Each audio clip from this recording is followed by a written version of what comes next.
আসসালামু আলাইকুম, তাসরিমা নাহিদ আমন্ত্রণ জানাচ্ছি এনটিভির মধ্যরাতের খবরে। ক্রাউন সিমেন্ট শিরোনাম দেখছিলেন, জানাবো পুরো খবর। বাংলাদেশের নাম জনগণতান্ত্রিক বাংলাদেশ করা, সাংবিধানিক প্রতিষ্ঠানগুলো সহ নির্বাচনকালীন অন্তর্বর্তীকালীন সরকার গঠন ও সশস্ত্র বাহিনীর প্রধানগণের নিয়োগ দানের জন্য জাতীয় সাংবিধানিক কাউন্সিল প্রতিষ্ঠা এবং দেশের সকল বিভাগে হাইকোর্টের একটি বেঞ্চ গঠনের জন্য সুপারিশ করেছে সংবিধান সংস্কার কমিশন। আর প্রবাসীদের ভোটাধিকার প্রদান এবং রাজনৈতিক দলগুলোর অভ্যন্তরে স্বচ্ছতা ও গণতন্ত্র আনতে সুপারিশ করেছে নির্বাচন ব্যবস্থা সংস্কার কমিশন। এছাড়া পুলিশ সংস্কার কমিশন মব কন্ট্রোলের জন্য জাতিসংঘ প্রণীত বিধি অনুসরণের জন্য সুপারিশ করেছে। নজরানা চৌধুরীর রিপোর্টে বিস্তারিত। সংবিধান সংস্কার কমিশন তাদের সুপারিশে বর্তমানের গণপ্রজাতন্ত্রী বাংলাদেশের স্থলে বাংলাদেশের নাম জনগণতান্ত্রিক বাংলাদেশ করার সুপারিশ করেছে, যেখানে সাম্য, মানবিক মর্যাদা, সামাজিক সুবিচার, বহুত্ববাদ এবং গণতন্ত্র এই 5টি মূলনীতি রাখা হয়েছে। একই সাথে সংবিধান সংশোধনের জন্য গণভোটের ব্যবস্থা, দ্বিকক্ষ বিশিষ্ট সংসদ, প্রধানমন্ত্রীর একচ্ছত্র আধিপত্য কমাতে সংবিধানের 70 অনুচ্ছেদ বাদ দেয়া, রাষ্ট্রপতি নির্বাচনের পদ্ধতি পরিবর্তন, শক্তিশালী স্থানীয় সরকার ব্যবস্থা প্রতিষ্ঠা সহ বেশ কিছু সুপারিশ তুলে ধরা হয়েছে। প্রধানমন্ত্রী ও রাষ্ট্রপতির মধ্যে ক্ষমতার ভারসাম্য প্রতিষ্ঠার জন্য জাতীয় সাংবিধানিক কাউন্সিল নামে একটি সাংবিধানিক সংস্থা প্রবর্তনের সুপারিশ করেছি। নির্বাচন কমিশন সহ অন্যান্য সাংবিধানিক প্রতিষ্ঠান এবং সশস্ত্র বাহিনীর প্রধানদের নিয়োগ দিতে না পারেন, সেজন্য আমরা এগুলো জাতীয় সাংবিধানিক কাউন্সিলের কাছে অর্পণ করার সুপারিশ করেছি। অন্তর্বর্তী সরকারের প্রধানের উপদেষ্টা বাছাইয়ের দায়িত্বভার কোনো ব্যক্তি বা কোনো একক প্রতিষ্ঠানের উপর থাকা ঠিক নয়। সে কারণে আমরা জাতীয় সাংবিধানিক কাউন্সিলের কাছে এই বাছাই প্রক্রিয়ার অর্পণ করেছি।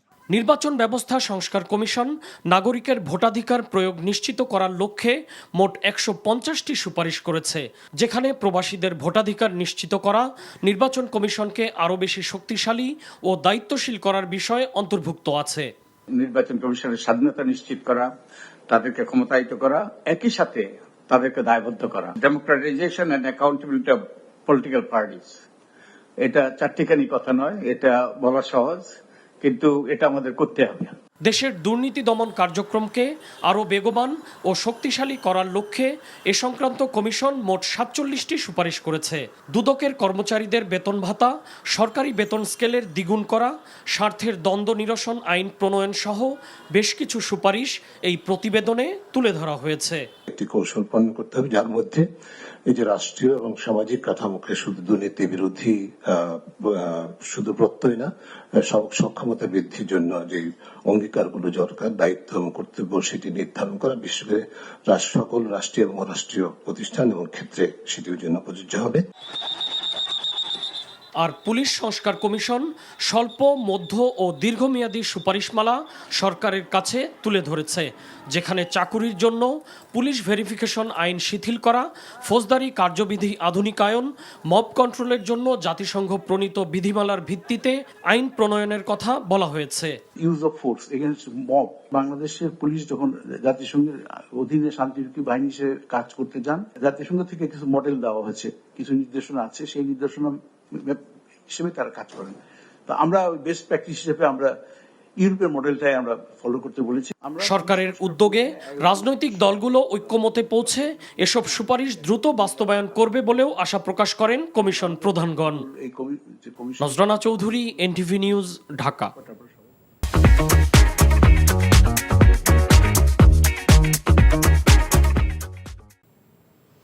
সরকার গঠিত 4 সংস্কার কমিশনের প্রতিবেদন বুধবার প্রধান উপদেষ্টার কাছে হস্তান্তর করেছেন কমিশনের প্রধানগণ। প্রধান উপদেষ্টার তেজগাঁও কার্যালয়ে তারা স্ব কমিশনের সদস্যদের সাথে নিয়ে প্রতিবেদনগুলো হস্তান্তর করেন। এ সময় প্রধান উপদেষ্টা বলেন, এই সুপারিশের ভিত্তিতে রাজনৈতিক দলগুলোর সাথে আলোচনা করে যে সনদ তৈরি হবে, তার ভিত্তিতেই ভবিষ্যতে বাংলাদেশ পরিচালিত হবে। নজরানা চৌধুরীর আরও একটি রিপোর্ট। অন্তর্বর্তীকালীন সরকার তাদের দায়িত্ব নেয়ার পরপরই 6টি সংস্কার কমিশন গঠন করে। এর মধ্যে 4টি কমিশন বুধবার প্রধান উপদেষ্টার কাছে তাদের প্রতিবেদন হস্তান্তর করল। সংবিধান সংস্কার কমিশনের প্রধান অধ্যাপক ডক্টর আলী রিয়াজ, নির্বাচন ব্যবস্থা সংস্কার কমিশনের প্রধান ডক্টর বদিউল আলম মজুমদার, দুর্নীতি দমন বিষয়ক সংস্কার কমিশনের প্রধান ডক্টর ইফতেখারুজ্জামান এবং পুলিশ সংস্কার কমিশনের প্রধান সফররাজ হোসেন তাদের স্ব কমিশনের সদস্যদের সাথে নিয়ে প্রধান উপদেষ্টার কাছে প্রতিবেদনগুলো তুলে দেন। স্বল্প সময়ের মধ্যে এসব প্রতিবেদন প্রস্তুত করার জন্য কমিশন সদস্যদের ধন্যবাদ দিয়ে এই ক্ষণটিকে ঐতিহাসিক বলে উল্লেখ করেন তিনি। আমরা একটা নতুন দেশ, নতুন বাংলাদেশ তৈরি করার স্বপ্ন নিয়ে এটার কাঠামো রচনা করার কাজ আপনাদের হাতে দিয়েছিলাম কমিশনের মাধ্যমে। এটা খুবই গুরুত্বপূর্ণ জিনিস, আমাদেরকে সেই গুরুত্ব অনুধাবন করতে হবে এবং তার জন্য এই যে পরবর্তী অধ্যায় শুরু হবে আলোচনা, সেটা কিভাবে আমরা করব সেই ঐক্যমত নিয়ে এসে আমরা নতুন সরকারের দিকে চলে যাব। ছাত্র জনতার অভ্যুত্থানের ফলেই নতুন বাংলাদেশ গড়ার লক্ষ্যে এসব কমিশন গঠন করা হয়েছিল বলে জানান প্রধান উপদেষ্টা। হাজারো মানুষের আত্মত্যাগের মধ্য দিয়ে জাতির সামনে যে সুযোগ এসেছে তা কোনোভাবেই হারানো যাবে না বলেও উল্লেখ করেন তিনি। এসব প্রতিবেদনে করা সুপারিশ নিয়ে খুব শীঘ্রই রাজনৈতিক দলগুলোর সাথে আলোচনা শুরু করা হবে বলেও জানান ডক্টর ইউনূস। নতুন বাংলাদেশের চার্টার, সেই হবে চার্টার, সেই চার্টার মতৈক্যের ভিত্তিতে হবে, নির্বাচন হবে, সবকিছু হবে, কিন্তু চার্টার হারিয়ে যাবে। ইতিহাসের অংশ হিসেবে এটা আমাদের জাতীয় কমিটমেন্ট, এটা কোনো দলীয় কমিটমেন্ট না। আমরা আশা করছি সব দল এই চার্টারে সাইন অন করবে, ওই যে বললাম ঐক্যমত, যেটা তখন এটা আমাদের বাংলাদেশি বাঙালি জাতি একটা সনদ, যে সনদ আমরা বুকে নিয়ে অগ্রসর হব। বিচার বিভাগ সংস্কার কমিশন আর জনপ্রশাসন সংস্কার কমিশনের প্রতিবেদন জমা দেওয়ার সময় আগামী ৩১ জানুয়ারি পর্যন্ত বাড়ানো হয়েছে। নজরানা চৌধুরী, এনটিভি নিউজ, ঢাকা।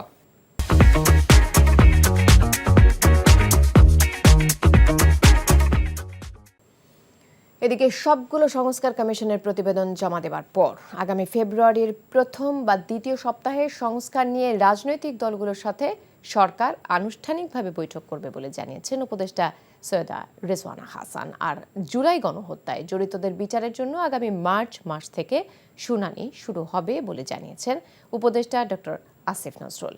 বুধবার বিকেলে ফরেন সার্ভিস একাডেমিতে ব্রিফিংয়ে এসব কথা জানান তারা। জানাচ্ছেন মহিদুল ইসলাম। 4টি সংস্কার কমিশনের প্রতিবেদন জমা দেওয়ার পর আনুষ্ঠানিক ব্রিফিংয়ে উপদেষ্টা পরিষদের সদস্যরা জানান কিভাবে এবং কোন প্রক্রিয়ার মধ্য দিয়ে বাস্তবায়ন হবে সংস্কার কমিশনের সুপারিশমালা। রাজনৈতিক দলগুলো কতটুকু সংস্কার করতে ঐক্যমত্য হতে পারে তার উপর সংস্কার নির্ভর করছে বলেও জানান তারা। পলিটিক্যাল পার্টিগুলোর সাথে কিন্তু এক ধরনের প্রক্রিয়া শুরু হয়েছে, তাই না? কারণ তারা তাদের লিখিত মতামত দিয়েছেন। তো কাজেই আলোচনাটা, আনুষ্ঠানিক আলোচনাটা আমার ধারণা কমিশন প্রধানরা যখন একটা পর্যায়ে চলে আসবেন ফেব্রুয়ারি মাঝামাঝি জায়গায় আনুষ্ঠানিকভাবে শুরু করে দেওয়া হবে।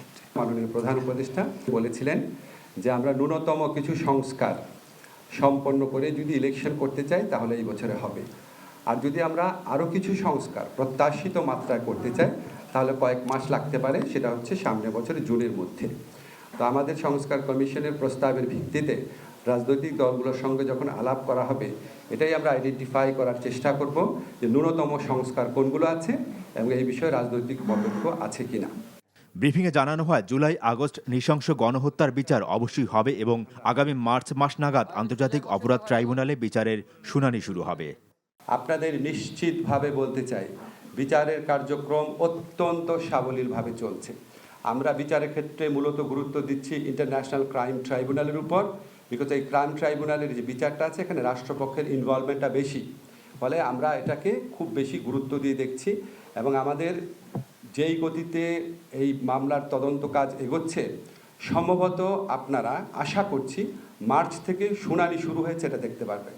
এবং আমাদের আশা আছে, এগেইন এটা বিচারালয়ের বিষয়, আমাদের আশা আছে, আমাদের বিশ্বাস আছে আমরা যে গতিতে এগোচ্ছি ইনশাআল্লাহ সামনে নির্বাচনের আগে আমরা অন্তত ট্রায়াল কোর্টে বিচার কাজ সম্পন্ন করতে পারবো। গণহত্যার দায়ে কোনো রাজনৈতিক দলকে নিষিদ্ধ করা হবে কিনা এমন প্রশ্নের জবাবে সরকারের অবস্থান ব্যক্ত করেন উপদেষ্টারা। সরকারি পক্ষ থেকে বিচার হচ্ছে, কাউকে টার্গেট করে বিচার হচ্ছে না, একটা স্বচ্ছ প্রক্রিয়ার মাধ্যমে বিচার হচ্ছে। আপনারা ভিডিও দিচ্ছেন, আমরা ভিডিও জোগাড় করছি, দেখা যাচ্ছে এমন বিষয় ধরে বিচার হচ্ছে। কাজে আমরা যেহেতু কোনো রাজনৈতিক দলকে নিষিদ্ধ করিনি, রাজনীতিতে কোন দল কোন অবস্থানে কিভাবে থাকবে সেই সিদ্ধান্ত সেই রাজনৈতিক দল নেবে। এটা অন্তর্বর্তীকালীন সরকারের উপর নির্ভর করছে না। সুষ্ঠুভাবে বিচার হওয়ার পর আমরা এই গণহত্যা, মানবতা বিরোধী অপরাধের সাথে দল সংশ্লিষ্টতার বিষয়ে আমরা যেই ধরনের রায় পাবো, সেটার আলোকে বহু সিদ্ধান্ত গ্রহণ করার সময় এবং সুযোগ আমরা পাবো। Moidul Islam, NTV news, Dhaka. Zia orphanage trust দুর্নীতি মামলায় বিএনপি চেয়ারপারসন বেগম খালেদা জিয়া ও তারেক রহমান সহ 6 আসামি সবাইকে খালাস দিয়েছে আপিল বিভাগ। প্রধান বিচারপতি ডক্টর সৈয়দ রেফাত আহমেদের নেতৃত্বাধীন আপিল বিভাগের পূর্ণাঙ্গ বেঞ্চ বুধবার এই রায় দেয়। রায়ের প্রতিক্রিয়ায় আসামি পক্ষের আইনজীবীরা বলেন, বেগম জিয়ার পরিবার এবং বিএনপির রাজনীতিকে ধ্বংস করতেই পরিকল্পিতভাবে মিথ্যা মামলা করে সাজা দেওয়া হয়েছিল। এটি প্রমাণিত হয়েছে। রিপোর্টে আরও জানাচ্ছেন হাসান জাবেদ। জিয়া অরফানেজ ট্রাস্ট দুর্নীতি মামলায় 10 বছরের সাজার রায়ের বিরুদ্ধে আপিল করেছিলেন বিএনপি চেয়ারপারসন বেগম খালেদা জিয়া। শুনানি শেষে চূড়ান্ত রায়ের জন্য দিন ধার্য ছিল। বুধবার সকালে রায় ঘোষণা করে আপিল বিভাগ। রায়ে বলা হয়েছে, প্রতিহিংসার বশবর্তী হয়ে এ মামলা করা হয়েছিল। যেহেতু দুর্নীতির কোনো ঘটনা ঘটেনি, তাই বেগম জিয়া ও তারেক রহমান সহ সব আসামিকে খালাস দেয় আদালত। ফ্যাসিস্ট সরকার যা বলতো সেভাবেই এই জাজমেন্ট হতো এবং বেগম খালেদা জিয়া এবং অন্যান্যদের বিরুদ্ধে সেই রকম জাজমেন্টই এখানে হয়েছে। জাজমেন্টে প্রথমেই বলেছে যে অ্যাপিল ইজ অ্যালাউড। নিম্ন আদালতের যে রায় দেওয়া হয়েছে, হাইকোর্ট যে রায় দেওয়া হয়েছে, সেগুলোকে বাতিল করে দেওয়া হলো এবং আরও বলেছেন যেই মামলায় যারা আপিল করতে পারেন নাই, জনাব তারেক রহমান সহ সকলকেই তিনি খালাস দিয়েছেন। রায়ের পর আসামি পক্ষের আইনজীবীরা তাদের প্রতিক্রিয়ায় বলেন, ন্যায় বিচার প্রতিষ্ঠিত হয়েছে। প্রতিহিংসা পরায়ণ হয়ে যে এই সাজা দেওয়া হয়েছিল তা প্রমাণিত হয়েছে আপিল বিভাগের রায়ের মাধ্যমে। আদালতের মাধ্যমে প্রমাণিত হলো দেশনেত্রী বেগম খালেদা জিয়া ইনোসেন্ট এবং সর্বোচ্চ আদালত বলেছেন ফাউন্ড নট গিলটি। এবং এই মামলায় যে সামাজিকভাবে দেশনেত্রী বেগম খালেদা জিয়া সহ অপর আসামিদেরকে লেবেল করা হয়েছিল, সেই ব্যাপারেও আদালত অ্যাড্রেস করেছেন। পূর্ণাঙ্গ জাজমেন্ট পেলে আমরা বুঝব। আজকের জাজমেন্টে প্রমাণিত হয়েছে শেখ হাসিনা ওয়াজেদ তার ব্যক্তিগত রাজনৈতিক উচ্চাভিলাষ এবং ফ্যাসিজমকে প্রলং করার জন্য দেশনেত্রী বেগম খালেদা জিয়া, জনাব তারেক রহমান সাহেব সহ অপর আসামিদেরকে এইখানে অন্তর্ভুক্ত করেছিলেন। 2018 সালের 18 ফেব্রুয়ারি জিয়া অরফানেজ ট্রাস্ট দুর্নীতি মামলায় খালেদা জিয়াকে 5 বছরের কারাদণ্ড দেয় বিচারিক আদালত। একই সঙ্গে এ মামলার অন্য 5 আসামির প্রত্যেককে 10 বছর করে সশ্রম কারাদণ্ড দেওয়া হয়। সেদিনই বেগম জিয়াকে কারাগারে নেওয়া হয়। পরে হাইকোর্ট বেগম খালেদা জিয়ার সাজা 5 বছর থেকে বাড়িয়ে 10 বছর করে। সর্বোচ্চ আদালতের রায়ে বলা হয়েছে, জিয়া অরফানেজ ট্রাস্টে কোনো দুর্নীতির ঘটনাই ঘটেনি। তাহলে বিএনপি চেয়ারপারসন বেগম খালেদা জিয়া এবং তারেক রহমান সহ অন্য আসামিদের কোন প্রেক্ষাপটে, কোন বিবেচনায় সাজা দেওয়া হয়েছিল, সেই প্রশ্ন ছিল আসামি পক্ষের আইনজীবীদের। রাজনৈতিক উদ্দেশ্যে আর যাতে কোনো মানুষকে হয়রানির শিকার হতে না হয় এবং সাজা খাটতে না হয়, সেই প্রত্যাশাই সর্বসাধারণের। Hasan Jabed, NTV news, Bangladesh supreme court, Dhaka. দুর্নীতির মাধ্যমে সাইমা ওয়াজেদ পুতুলের বিশ্ব স্বাস্থ্য সংস্থার দায়িত্ব পাওয়ার বিষয়ে গোয়েন্দা রিপোর্টে সত্যতা মিলেছে বলে জানিয়েছে দুদক। বুধবার দুপুরে রাজধানীর সেগুনবাগিচা দুদক কার্যালয়ে সাংবাদিকদের এই তথ্য দেন সংস্থাটির মহাপরিচালক মোহাম্মদ আক্তার হোসেন।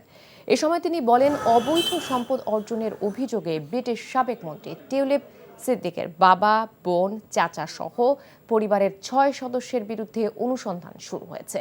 এদিকে চটপটির দোকান ও 2টি রেস্টুরেন্টের বিপরীতে 234 কোটি টাকা ঋণ দিয়েছে ফার্স্ট সিকিউরিটি ইসলামী ব্যাংক। এই দুর্নীতির সাথে এস আলম ও তার ছেলে জড়িত বলেও জানান তিনি। জনাব সাইমা ওয়াজেদ পুতুল নানাবিধ দুর্নীতির মাধ্যমে বিশ্ব স্বাস্থ্য সংস্থার আঞ্চলিক পরিচালক পদে নিয়োগ পান। সাবেক প্রধানমন্ত্রী শেখ হাসিনা তার মেয়ে সাইমা ওয়াজেদ পুতুলকে দক্ষিণ পূর্ব এশিয়ার আঞ্চলিক পরিচালক হওয়ার যোগ্যতা না থাকা সত্ত্বেও WHO এর আঞ্চলিক পরিচালক বানাতে তার ক্ষমতার অনৈতিকভাবে ব্যবহার করেছিলেন মর্মে অভিযোগ রয়েছে। এই প্রেক্ষিতে গোয়েন্দা তথ্য অনুসন্ধানে অভিযোগের প্রাথমিক সত্যতা পাওয়ায় এই বিষয়ে অনুসন্ধানের সিদ্ধান্ত গৃহীত হয়েছে। ছাগল কাণ্ডে আলোচিত জাতীয় রাজস্ব বোর্ডের সাবেক সদস্য মতিউর রহমান ও তার স্ত্রী নরসিংদীর রায়পুরা উপজেলা পরিষদের সাবেক চেয়ারম্যান লায়লা কানিজ লাকিকে গ্রেপ্তার করেছে ডিবি। মঙ্গলবার রাতে রাজধানীর বসুন্ধরা এলাকা থেকে তাদের গ্রেপ্তার করা হয়। ডিএমপির গণমাধ্যম শাখার উপকমিশনার তালেবুর রহমান এই তথ্য নিশ্চিত করে বলেন, গোয়েন্দা পুলিশের একটি দল বসুন্ধরা আবাসিক এলাকার একটি বাসা থেকে তাদের গ্রেপ্তার করেন। মতিউরের ছেলে গত বছর 12 লাখ টাকা দামের একটি কোরবানির ছাগলের ছবি ফেসবুকে পোস্ট করার পর বিতর্ক শুরু হয়। ছবিটি ভাইরাল হলে মতিউরের সম্পদের উৎস নিয়ে প্রশ্ন ওঠে। অবৈধভাবে সম্পদ অর্জনের অভিযোগে 6 জানুয়ারি মতিউর ও তার স্ত্রী সন্তানদের বিরুদ্ধে আলাদা মামলা করে দুদক। শিক্ষার্থীদের মধ্য থেকে ডাকসুর সভাপতি ভোটের মাধ্যমে নির্বাচিত হবার প্রস্তাব সহ ডাকসু সংস্কারে 18 দফা দাবি পেশ করেছে জাতীয়তাবাদী ছাত্রদল ঢাকা বিশ্ববিদ্যালয় শাখা। বুধবার বিকেলে সংস্কার প্রস্তাবের খসড়া কপি বিশ্ববিদ্যালয় রেজিস্ট্রার বরাবর জমা দেয় তারা। পরে টিএসসিতে সংবাদ সম্মেলনে ছাত্রদলের ঢাবি শাখার সভাপতি গণেশ চন্দ্র রায় সাংবাদিকদের জানান, বিভিন্ন ছাত্র সংগঠনের দেয়া সংস্কার প্রস্তাব সমন্বয় করে যত দ্রুত সম্ভব ডাকসু নির্বাচনের জন্য বিশ্ববিদ্যালয় প্রশাসনকে অনুরোধ জানিয়েছেন তারা। একই সঙ্গে নির্বাচনের আগে বিদ্যমান সিন্ডিকেট ভেঙে দেবারও দাবি জানিয়েছেন। এছাড়া শিক্ষার্থীদের ভোটাধিকার নিশ্চিতে আবাসিক হলের পরিবর্তে একাডেমিক ভবনকে ভোট কেন্দ্র হিসেবে ঘোষণার পাশাপাশি সংবাদ সম্মেলনে বিভিন্ন সংস্কার প্রস্তাব তুলে ধরা হয়। ফেসিবাদের 15.5 বছরের সময়ে বিভিন্নভাবে গেস্ট রুম, গণরুম, কালচার জোর জুলুম করে মিছিল মিটিংয়ে নিয়ে দেওয়া, অনেকে ত্যক্ত বিরক্ত হল ছেড়ে দিয়েছিল। 5 আগস্ট পরবর্তী সময় একটা পরিবেশ বিরাজমান। কিছু শিক্ষার্থী, অধিকাংশ শিক্ষার্থী হলে উঠেছে এবং যারা আগে হলে ছিল তারা তাদের মতামত প্রকাশ করার একটা পরিবেশ পেয়েছে। ছাত্রদল বিশ্বাস করে ঢাকা বিশ্ববিদ্যালয় ক্যাম্পাস বাংলাদেশের কোনো বিচ্ছিন্ন দ্বীপ না। ঢাকা বিশ্ববিদ্যালয় ক্যাম্পাসে একটি সুন্দর সংস্কার করে ডাকসু নির্বাচন হওয়া উচিত।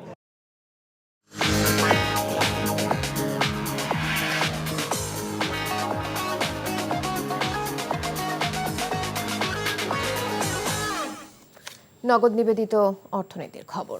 প্রবাসীদের জন্য নন রেসিডেন্ট টাকা অ্যাকাউন্ট NITA ব্যবহারের সুবিধা বাড়ালো বাংলাদেশ ব্যাংক। বিদেশ থেকে অনলাইন ট্রান্সফারের মাধ্যমে সহজে তারা রেমিটেন্সের অর্থ পাঠাতে পারবেন। এছাড়া টাকা জমা ও উত্তোলনের কোনো সীমা থাকছে না। এর ফলে প্রবাসী বাংলাদেশিরা সহজেই দেশের ব্যাংকিং ব্যবস্থায় যুক্ত হতে পারবেন। বাংলাদেশ ব্যাংকের বৈদেশিক মুদ্রানীতি বিভাগ একটি প্রজ্ঞাপনে জানিয়েছে, NITA পরিচালনাকারী ব্যাংকগুলো কোনো বাড়তি আনুষ্ঠানিকতা ছাড়াই এখন থেকে প্রবাসীদের চেক ইলেকট্রনিক বা অনলাইনে লেনদেনের সুবিধা দিতে পারবে। তবে এসব অ্যাকাউন্ট থেকে কোনো ধরনের প্রতারণামূলক লেনদেন যেন না হয় তা নিশ্চিতে অর্থ জমা ও উত্তোলনের ক্ষেত্রে ব্যাংকগুলোকে সতর্ক থাকার আহ্বান জানিয়েছে বাংলাদেশ ব্যাংক। প্রবাসের খবর। বিএনপির ভারপ্রাপ্ত চেয়ারম্যান তারেক রহমানের নেতৃত্বে বাংলাদেশ আবারও ঘুরে দাঁড়াবে বলে মন্তব্য করেছেন দলটির কেন্দ্রীয় নির্বাহী কমিটির বিজ্ঞান ও প্রযুক্তি বিষয়ক সহ সম্পাদক ও নরসিংদী 5 রায়পুরা আসনে বিএনপি দলীয় সম্ভাব্য প্রার্থী প্রকৌশলী আশরাফ উদ্দিন বকুল। মালয়েশিয়া থেকে এনটিভির স্টাফ করেসপন্ডেন্ট কাসার হামিদ হান্নান জানান, মালয়েশিয়ার রাজধানী কুয়ালালামপুরে বুকিত বিনতাংয়ে পিঠাঘর রেস্টুরেন্টে 31 দফা নিয়ে মতবিনিময় ও সংবর্ধনা সভায় প্রধান অতিথির বক্তব্যে তিনি এসব কথা বলেন। প্রকৌশলী বকুল বলেন, প্রবাসীরা 5 বছরে যা ইনকাম করে তা 1 বছরে বিদেশে পাচার করেছে ফ্যাসিস্ট সরকার। প্রবাসীদের সমস্যা সমাধানে বিএনপি ক্ষমতায় গেলে কাজ করবে। আমরা প্রবাসীদের বিভিন্ন সমস্যা চিহ্নিত করে সেগুলো নিরসনে ব্যবস্থা নেব ইনশাআল্লাহ।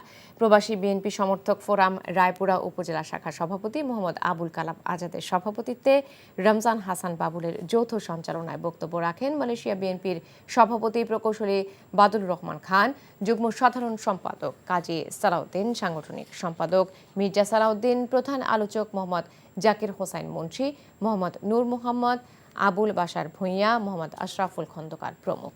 সবশেষে প্রকৌশলী আশরাফুল ইসলাম বকুলকে ফুলেল শুভেচ্ছা জানান প্রবাসীরা।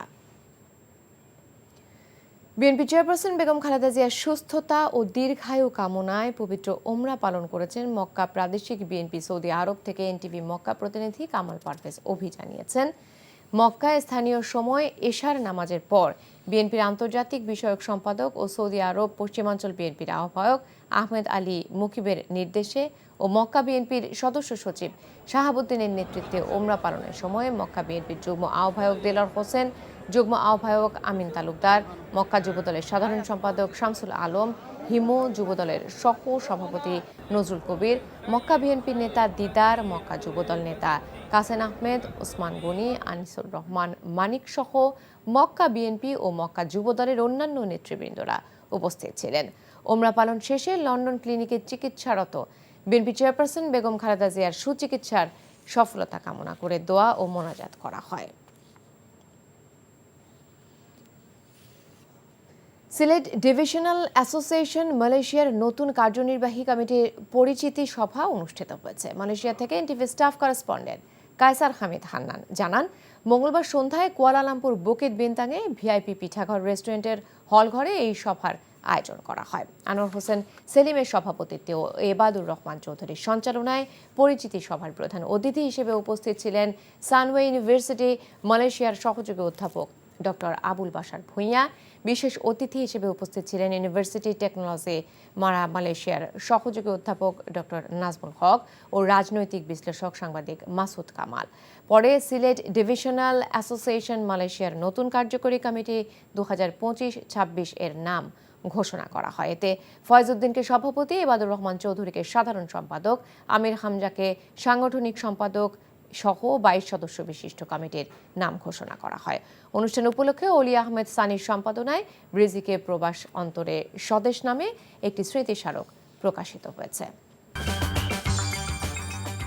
এই ছিল মধ্যরাতের খবরে। এই খবরের ভিডিও সহ আপডেট জানতে ভিজিট করুন এনটিভি অনলাইন www.ntvpt.com। এছাড়াও এনটিভির জনপ্রিয় সব অনুষ্ঠান ও খবরের আপডেট জানতে ভিজিট করুন আমাদের ইউটিউব ও ভেরিফাইড ফেসবুক পেজে। সকাল 7:30টায় সকালের খবর দেখার আমন্ত্রণ রইল। ধন্যবাদ সবাইকে।